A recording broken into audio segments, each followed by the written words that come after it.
Update India TV, हर खबर सच्चाई की ओर। गणेशोत्सव व ईद ए मिलादच्या पार्श्वभूमीवर शहरात पोलिसांचे पथसंचलन। गणेशोत्सव व ईद ए मिलादच्या पार्श्वभूमीवर मारेगाव शहरासह तालुक्यातील शांतता अबाधित असावी यासाठी शहराच्या मुख्य व अंतर्गत मार्गावरून मारेगाव पोलिसांनी 13 सप्टेंबर रोजी 11:45 ते 12:45 सलग 1 तास ठाणेदार शंकर पांचाळ यांच्या नेतृत्वात पथसंचलन करीत आगामी सण तथा उत्सवासाठी मारेगाव पोलीस सज्ज असल्याचा प्रत्यय दिला।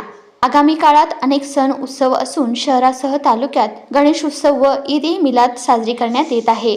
या कालावधीत कायदा सुव्यवस्था बाधित राहावी व सलोखा कायम असावा यासाठी पोलीस स्टेशन पासून महामार्गावरील मार्डी चौक, डॉक्टर आंबेडकर चौक अंतर्गत मार्गावरील गौसिया मस्जिद, जुनी वस्ती, नगरपंचायत, मुख्य बाजारपेठ तथा मिश्र वस्ती आदी मार्गावरून 13 सप्टेंबर रोजी 1 तास पोलीस निरीक्षक शंकर पांचाळ यांच्या नेतृत्वात 1 पोलीस निरीक्षक, 4 पोलीस उपनिरीक्षक, 21 पोलीस अंमलदार, होमगार्ड 22 व 1 पोलीस मुख्य SF हजर होते।